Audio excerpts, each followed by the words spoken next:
وجعل الشمس والقمر بحسبان والنجم والشجر يسجدان وفضل زمانا على زمان كما فضل مكانا على مكان وإنسانا على إنسان ونشهد أن لا إله إلا الله وحده لا شريك له ونشهد أن سيدنا ومولانا محمدا عبده ورسوله صلى الله تعالى عليه وعلى آله وأصحابه وبارك وسلم تسليما كثيرا أما بعد فأعوذ بالله من الشيطان الرجيم بسم الله الرحمن الرحيم سبحان الذي أسرى بعبده ليلا من المسجد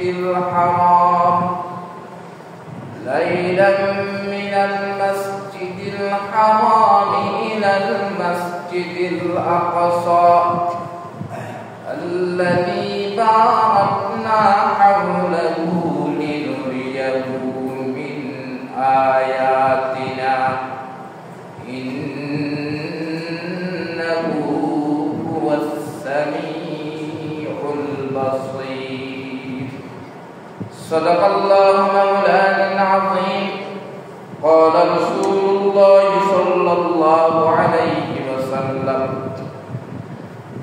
الصلاة معراج المؤمنين أو كما قال عليه الصلاة والسلام سبحانك لا علم لنا إلا ما علمتنا إنك أنت العليم الحكيم رب اشرح لي صدري ويسر لي أمري واحلل عقدة من لساني يفقهوا قولي الحمد لله যিনি আমাদের অত্যন্ত দয়া এবং মায়া করে ফিতনা ফাসাদের যুগের মধ্যে দুনিয়ার সমস্ত কাজ থেকে ফারাক করে আসমানের নিচে জমিনের উপর সবথেকে উত্তমতম স্থান পবিত্র জুমা মসজিদের মধ্যে জুমার সালাত আদায় করার জন্য যিনি আসার জন্য বসার জন্য তৌফিক দান করেছেন সুযোগ করে দিয়েছেন সেই মহান মনিবের আলিশান দরবারে সকলে অন্তরস্থল থেকে মুহাব্বতের ইমানের কণ্ঠে উচ্চ আওয়াজে কালিমাতুশ শুকর আদায় করে আলহামদুলিল্লাহ লক্ষ কোটি দরুদ ও সালামের হাদিয়া মানবতার মুক্তির দূত आकाए नामदार मदीना का ताजदार ताकिए कौसर महबूबे किबरिया अशरफे अंबिया फकर मौजूदात जनाब मुहम्मदुर रसूलुल्लाह शकरावत वलद सल्लल्लाहु अलैहि वसल्लम रज़ा मुबारक लक्ष कोटि दरूद व सालामेर हादिया सम्मानित हाज़रीन আমি আপনাদের সামনে পবিত্র কোরআনে কারীমে সূরা বনী ইসরাঈলের শুরুর আয়াতে কারীমা তিলাওয়াত করেছি। এর সাথে প্রিয় বিশ্বনবী মুহাম্মদ আরবি সাল্লাল্লাহু আলাইহি ওয়াসাল্লামের অসংখ্য অগণিত হাদিস মুবারক থেকে ছোট্ট একটা হাদিস শরীফের টুকরা আমি আপনাদের সামনে পাঠ করেছি। আমরা গত জুমা থেকে আলোচনা শুরু করেছি মি'রাজুন নবী সাল্লাল্লাহু আলাইহি ওয়াসাল্লাম সম্পর্কে। মি'রাজুন নবী সাল্লাল্লাহু আলাইহি ওয়াসাল্লাম এটা আমাদের নবী সাল্লাল্লাহু আলাইহি ওয়াসাল্লামের জন্য বিশেষভাবে মুআজ্জা। আমাদের মহানবী সাল্লাল্লাহু আলাইহি ওয়াসাল্লামকে আল্লাহ পাক বিশেষভাবে কতগুলো মুআজ্জা দিয়েছেন, যেই মুআজ্জাগুলো অন্যান্য নবীদেরকে দেওয়া হয়নি। শুধু একমাত্র খাস করে আমাদের নবীর জন্য খাস করে মুআজ্জা এইগুলো। তৎমধ্যে গুরুত্বপূর্ণ উল্লেখযোগ্য মুআজ্জা হচ্ছে মি'রাজ। অন্যান্য নবীদের মি'রাজ হয়নি। আল্লাহ পাক হযরতে জিবরিল আলাইহিস সালামের মাধ্যমে যখন যেভাবে প্রয়োজন হয়েছে সেইভাবে কিতাব পাঠাইছে, কিন্তু আমাদের নবী সাল্লাল্লাহু আলাইহি ওয়াসাল্লামের জন্য বিশেষভাবে, কারণ ইনি আঞ্চলিক নবী নয়, ইনি হচ্ছেন আন্তর্জাতিক নবী, শ্রেষ্ঠ নবী, খাতামুন নবী। আমাদের নবী মুহাম্মদ সাল্লাল্লাহু আলাইহি ওয়াসাল্লামের মুআজ্জা মধ্যে উল্লেখযোগ্য এটা মুআজ্জা মি'রাজ। আমরা গত জুমার মধ্যে আলোচনা করতে যাইয়া বলেছিলাম রাসূল খুদা সাল্লাল্লাহু আলাইহি ওয়াসাল্লাম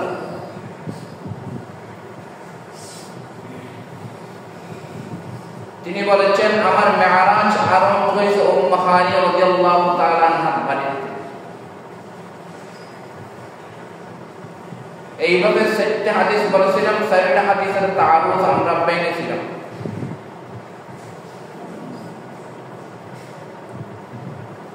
আল্লাহর পয়গম্বর সাল্লাল্লাহু আলাইহি ওয়াসাল্লামকে মি'রাজের মধ্যে যখন নিয়ে যাওয়া হচ্ছে, আল্লাহর পয়গম্বরকে খাতিমে কাবার মধ্যে দক্ষিণ এবং পূর্ব কোণার শোয়াইল।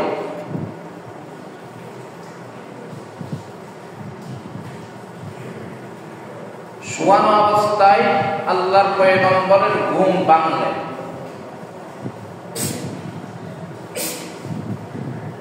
এরপর আল্লাহর পয়গম্বর সাল্লাল্লাহু আলাইহি ওয়াসাল্লামের সিনা মুবারক গলা থেকে নাভি পর্যন্ত ফাড়ি ফেললেন, যেটাকে আরবিতে বলা হয় সিনা সাকাত।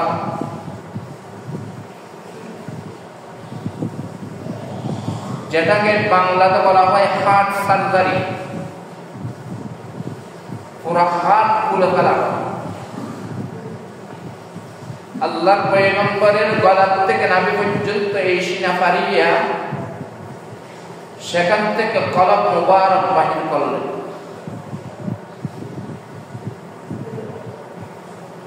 হযরতে জিবরিল আলাইহিস সালাম এবং হযরতে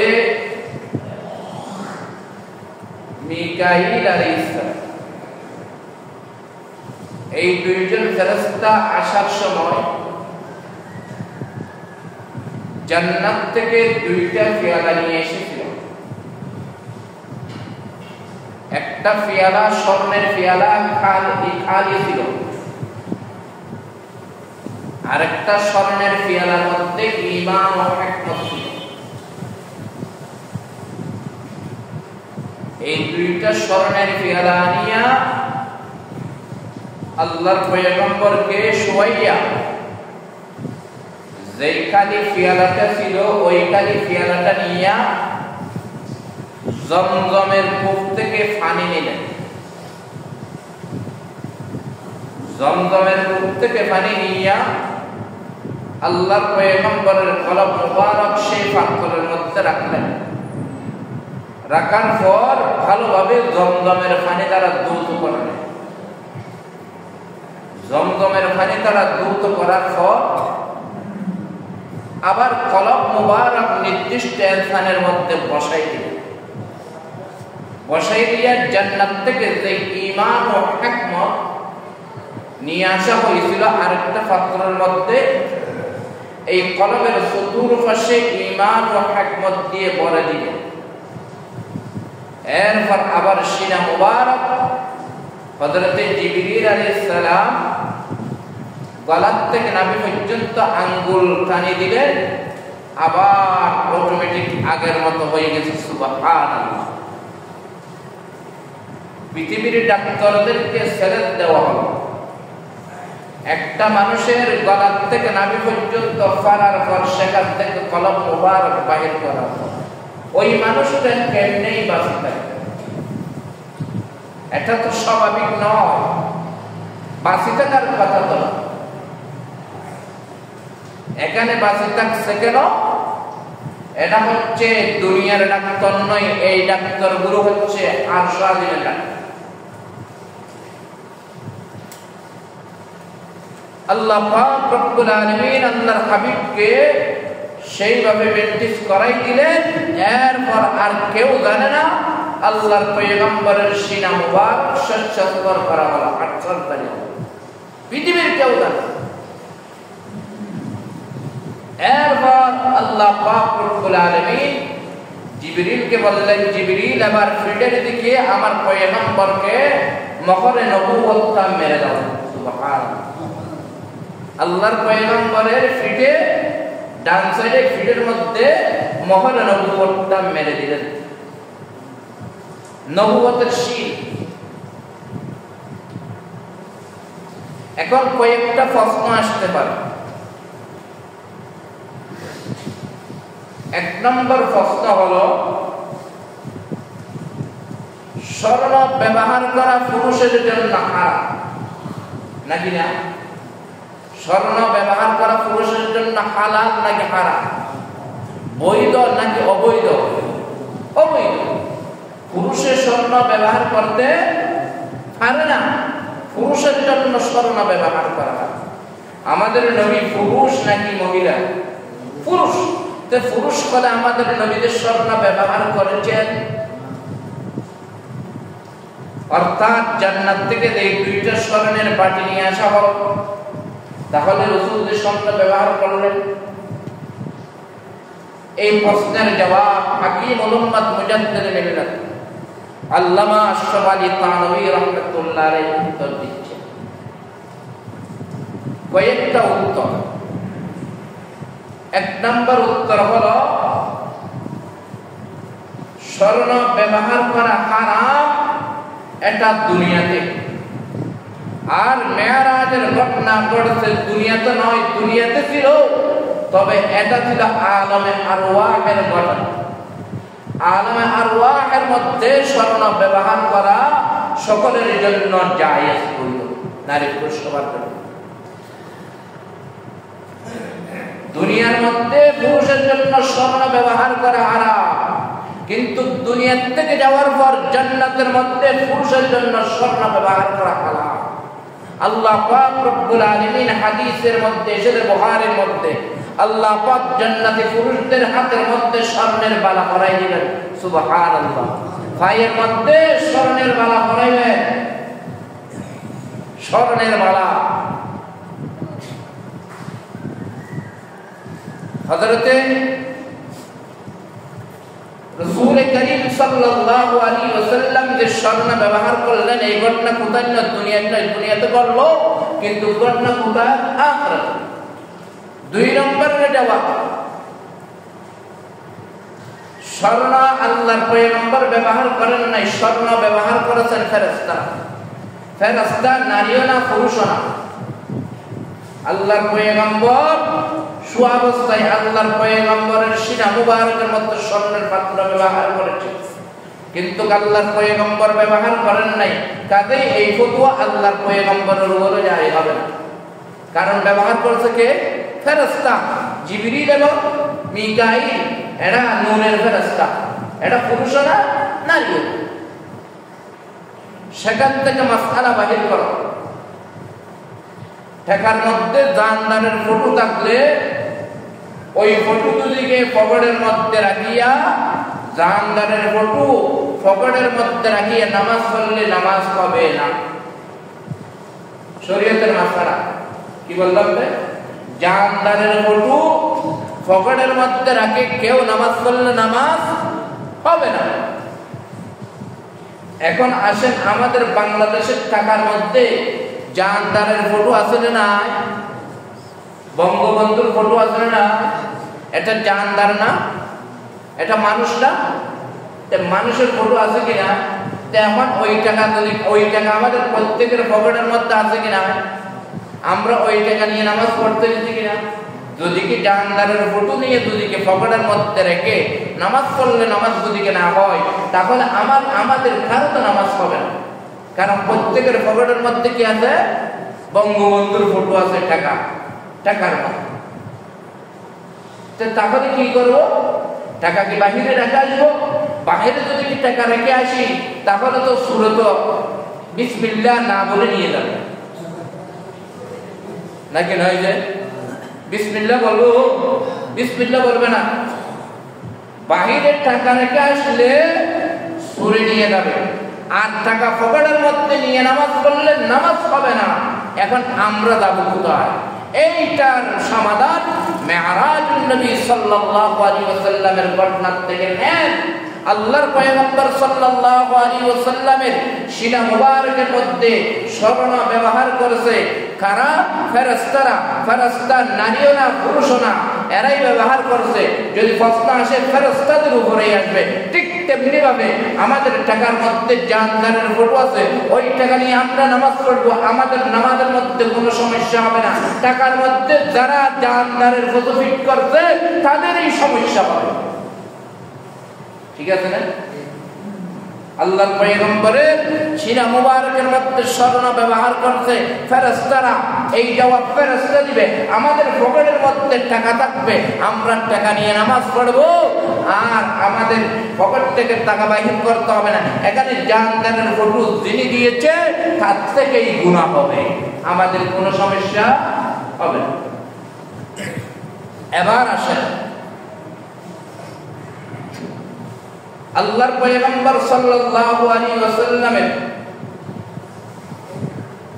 সিনা মুবারক এর মধ্যে দুইটা পেয়ালা আছে। কয়টা পেয়ালা বলছিলাম? কোথায় থেকে আনছে? জান্নাত থেকে। মনে রাখতে হবে কোথায় থেকে পেয়ালা? জান্নাত থেকে দুইটা পেয়ালা আছে। একটা পেয়ালা কালি ছিল, আর একটা পেয়ালা কি ছিল? বড় ছিল।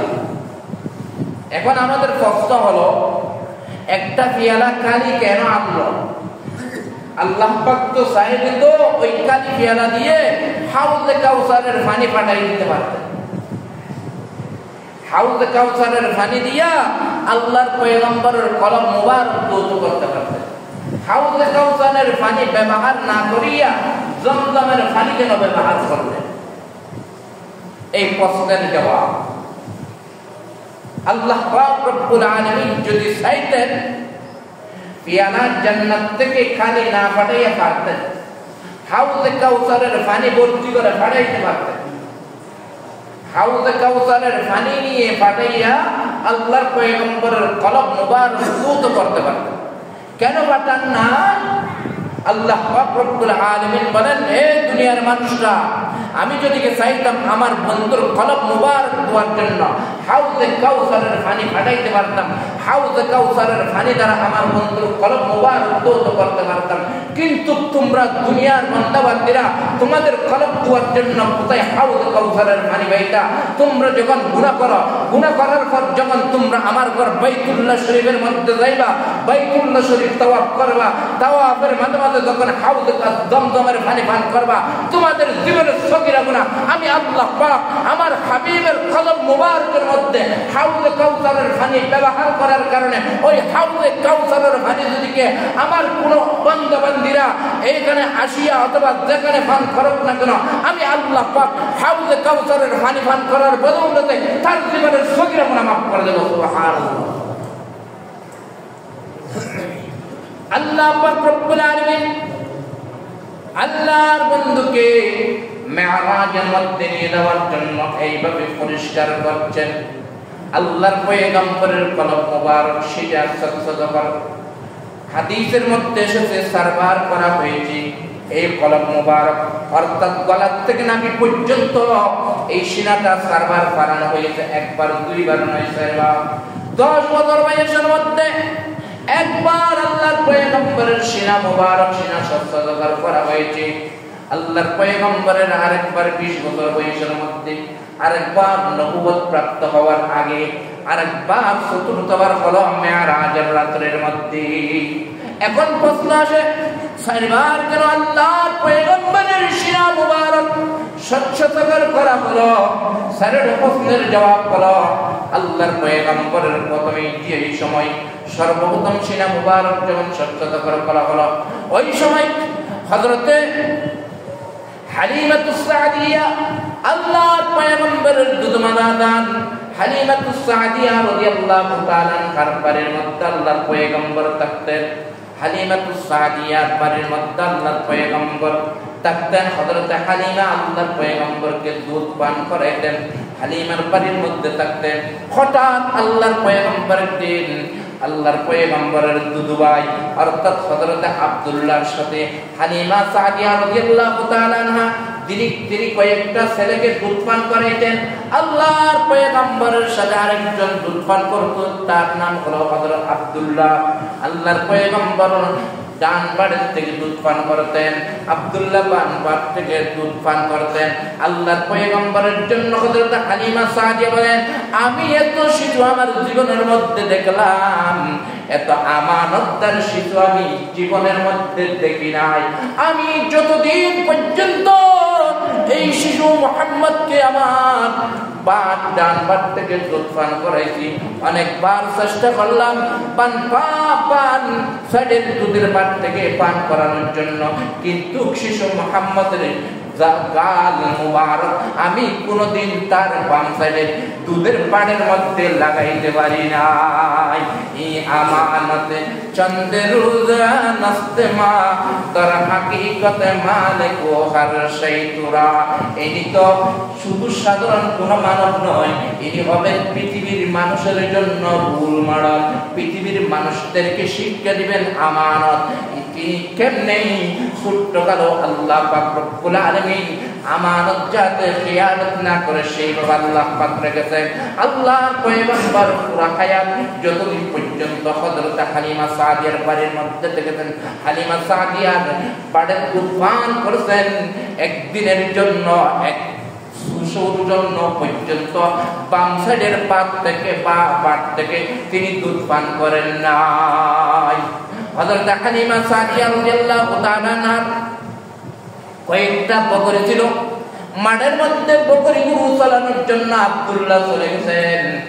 হযরত হালিমা সাদিয়াকে বলেন, আল্লাহর পয়গম্বর মুহাম্মদ সাল্লাল্লাহু আলাইহি ওয়াসাল্লাম শিশু মুহাম্মদ, হালিমা হে মা জান, আমি ওইটা বকি আমার ছোট্ট ভাই, আমার ভাই আব্দুল্লাহ যে বকরি চালাচ্ছে আমি কি তাকে দেখতে যাব?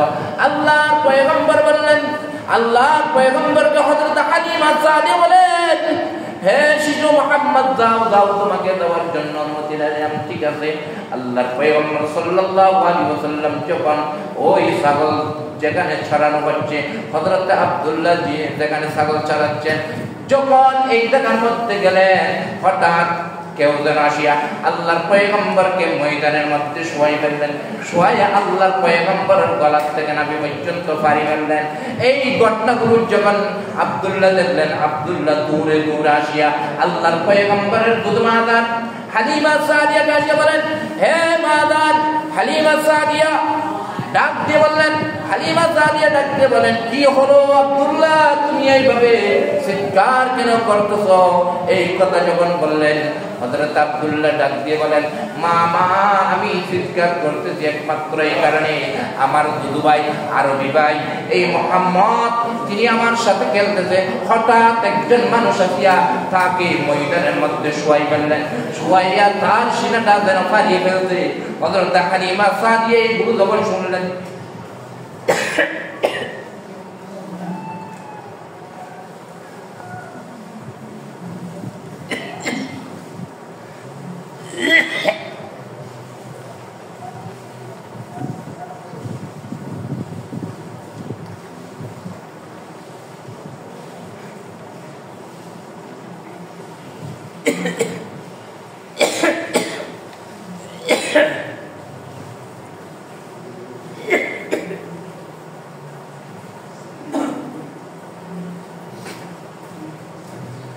হযরত হালিমা সাদিয়া রাদিয়াল্লাহু তাআলা আনহা তখন শুনলেন, তিনি তৎক্ষণাৎ দৌড় দিলেন।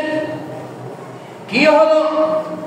এই ছেলেটা তো আমার কাছে আমানত, এই ছেলেটার খেয়ে এরকম করলো। তিনি যখন দৌড়ে গেলেন ময়দানের মধ্যে, যাইয়ে দেখলেন আল্লাহর পয়গম্বরকে আগে যেভাবে ছিল স্বাভাবিক অবস্থায় তিনি দাঁড়ানো আছেন। হযরত হালিমা সাদিয়া ডাক দিয়ে বলেন, বাবা কি হলো? কেউ যেন আসিয়া তোমাকে শোয়াইলেন, কি যেন তোমার সিনাটা ফাড়ি গেল, কি ঘটনা? এই কথা যখন জিজ্ঞেস করলেন, আল্লাহর পয়গম্বর ডাকতে বলেন, মাগো হ্যাঁ, একজন মানুষ আসলে আমাকে এখানে শোয়াইলেন, শোয়াইয়া আমার সিনাটা ফাড়ি ফেললেন। সেখান থেকে কি যেন বাহির করলো, আবার কি যেন আবার আমার সিনার ভিতরে ঢুকাইছেন, আমি কিচ্ছু জানি না। হযরত হালিমা সাদিয়া এই ঘটনাগুলো যখন আল্লাহর পয়গম্বরের জবান থেকে শুনলেন, তিনি তখন আর দাঁড়ান নাই। আল্লাহর পয়গম্বরকে হাতের মধ্যে নিয়ে তিনি চলে আসলেন মক্কার মধ্যে। মক্কার মধ্যে এসে হযরত আমেনা রাদিয়াল্লাহু তাআলা আনহাকে নিয়ে হযরত আমেনার কাছে দিলেন, আমেনা এতদিন পর্যন্ত আমি রাখলাম তোমার বাচ্চাটাকে, এখন অনেক বড় বড়, এখন তোমার বাচ্চা তুমি রেখে দাও। এই কথা যখন বললেন, আমেনা বলে, এ হালিমা কি হলো একটু খুলে বলো না। হালিমা বলে, না না কোনো কিচ্ছু হয় নাই। হযরত আমেনা বলে, না না না, আমি এটা বিশ্বাস করি না, অবশ্যই কিছু না কিছু ঘটেছে। কারণ আমি তোমার কাছে আরো অনেকবার বুঝেছিলাম আমার বাচ্চা মুহাম্মদকে তুমি আমাকে দিয়ে দাও, কিন্তু তুমি বলেছ না না না, আমার কোনো অসুবিধা হচ্ছে না, আমার কাছে থাক। আজকে হঠাৎ কেন তুমি আমার বাচ্চাকে নিয়ে আসলাম? অবশ্যই কোনো অঘটন ঘটছে।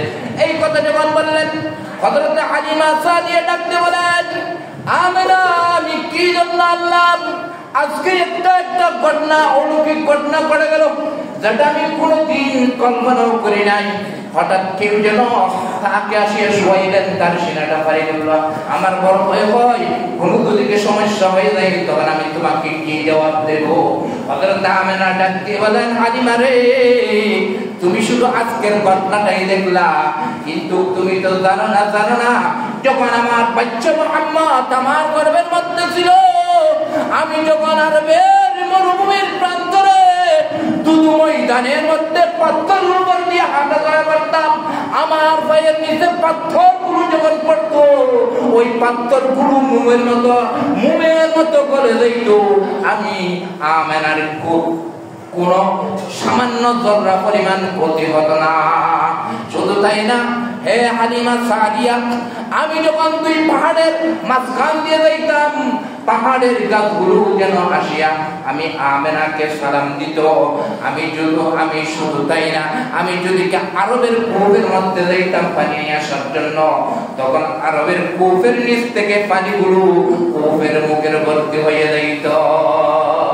والنبي يوم رحمت لقب पाने वाला, मुरादी गरीबों की बरनाने वाला, फकीरों का मलजा ज़ईफ़ों का मावा, यतीमों का वाली गुलामों का मौला, उतर कर हरासू सोई कौम आया, और किन सहा किमिया साथ लाया, रुखसार सबर काक दरा पर्दा उठा दो, रुखसार सबर काक दरा पर्दा उठा दो, लिल्लाहि मुझे हुस्न खुदा दाद दिखा दो, मैं दूर हूँ मजबूर हूँ मैं सैयद आलम, दीदार दिखाते नहीं आवाज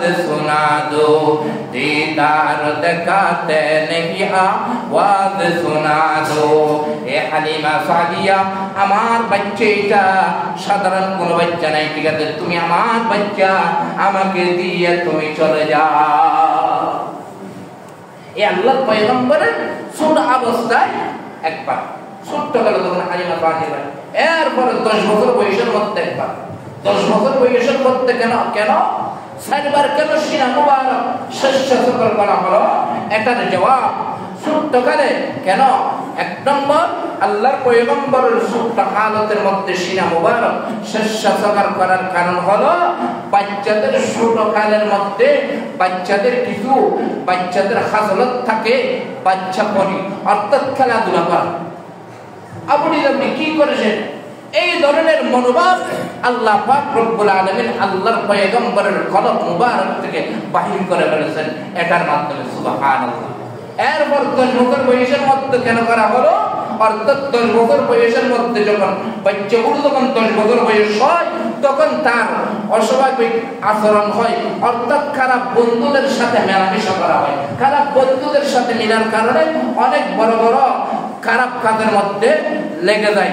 এই জন্য আল্লাহ পাক রব্বুল আলামিন 10 বছর বয়সের মধ্যে সিনা মুবারক শস্য সফর করাইয়া, হার্ট সার্জারি করাইয়া, জান্নাত থেকে ঈমান ও হিকমত দিয়া, অর্থাৎ এই যুবকদের অর্থাৎ ওই সময়ের যেটা খারাপ গিয়া ছিল এইগুলো আল্লাহ পাক আল্লাহর পয়গম্বরের কলব মুবারক থেকে কুদরতিভাবে বাইর করে ফেলতেন।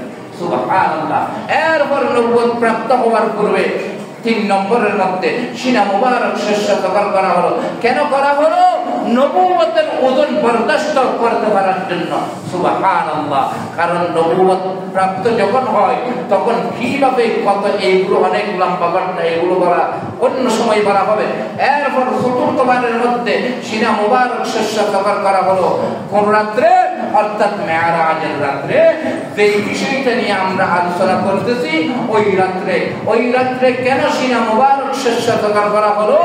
আল্লাহ পাক রব্বুল আলামিনের অদৃশ্য জগতের সবকিছু আরশ, কুরসি, লৌহ, কলম এবং সবকিছু দেখার মতো সেইভাবে যোগ্যতা, হিকমত আল্লাহ পাক আল্লাহর পয়গম্বরকে দিয়া তৈয়ার করে নিয়ে গেলেন। সুবহানাল্লাহ।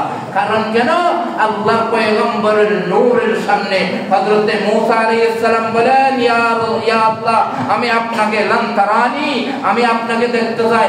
আল্লাহ বলেন, মূসা তুই আমাকে দেখতে পারবি না। মূসা আলাইহিস সালাম বলেন, না না না, আমি দেখবই দেখব। আল্লাহ বলেন, না দেখতে পারবি না। মূসা বলে দেখব। আল্লাহ বলেন, মূসা তুই কি তো বারবার বলতেছিস তুই আমাকে দেখতে পারবি না, তুই সহ্য করতে পারবি না, কিন্তু তুই বারবার যখন বলতেছিস আমাকে দেখার জন্য, আমাকে দেখতে হবে না, তুই তুরফারের দিকে নজর দে, সেখানে আমি আল্লাহর সামান্য নূরের তাজাল্লি করবে। আল্লাহর পয়গম্বরের নূরের তাজাল্লি তুরফারের মধ্যে দিছে। মূসা পয়গম্বর সেই দিকে নজর দিতে দেরি, বেহুশ হইতে দেরি না। কোথা থেকে নজর দিতে? আরশাদিন কোথায়? এখানে নয়, অনেক দূরে। সেখান থেকে যাত্রা পরিমাণ 70,000 নূরের পাল্লা। 70,000 কয় হাজার নূরের পাল্লার বিরুদ্ধে সামান্য নজর দেওয়ার কারণে ওইখানে নজর দিতে মূসা বেহুশ হয়ে গেছে। এবার আল্লাহ পাক রব্বুল আলামিন আল্লাহর বন্ধু মুহাম্মদকে নিজের সামনে সরাসরি সাক্ষাৎ করাবেন। সেখানে কি ধরনের পাওয়ার লাগবে সেই পাওয়ার আল্লাহ পাক এই সিনা মুবারক শস্য সফরের মাধ্যমে দিয়া আল্লাহ পাক আল্লাহর পয়গম্বরকে নিয়ে গেছেন। সুবহানাল্লাহ। আল্লাহ পাক রব্বুল আলামিন আমাদের প্রত্যেককে খাস করে মেরাজের মধ্যে আল্লাহর পয়গম্বর দেওয়ার পর সবচেয়ে একটা জিনিস আল্লাহ পাক যেটা গুরুত্বপূর্ণ জিনিস দিয়েছেন, এটা হচ্ছে 5 ওয়াক্ত নামাজ। কয় ওয়াক্ত নামাজ? 5 ওয়াক্ত নামাজ ফরজ করেছিল মাত্র 5 ওয়াক্ত। এইগুলো কেমন হলে এইগুলো লম্বা আলোচনা। তবে আমি বলবো আমরা প্রত্যেকেই মেরাজের মাস চলতেছে, রজব মাস চলতেছে, অন্যান্য সময় নামাজ পড়েন নাই বাইরে, আজকের থেকে ওয়াদা করেন আমি আজকের থেকে 1 ওয়াক্ত নামাজ কাজা করব না। আমরা শুধু মেরাজের ঘটনা শুনলে হবে না, তা আমলই করতে হবে। আমলের করতে হবে, অর্থাৎ আজকের থেকেই আমরা 5 ওয়াক্ত নামাজ বাজামাত আদায় করব। আল্লাহ পাক রব্বুল আলামিন আমাদের প্রত্যেককে 5 ওয়াক্ত নামাজ বাজামাত আদায় করার তৌফিক দান করুক। আমিন। ওয়া আখিরু দাওয়ানা আলহামদুলিল্লাহি রাব্বিল আলামিন। আসসালামু আলাইকুম ওয়া রাহমাতুল্লাহি ওয়া বারাকাতুহু।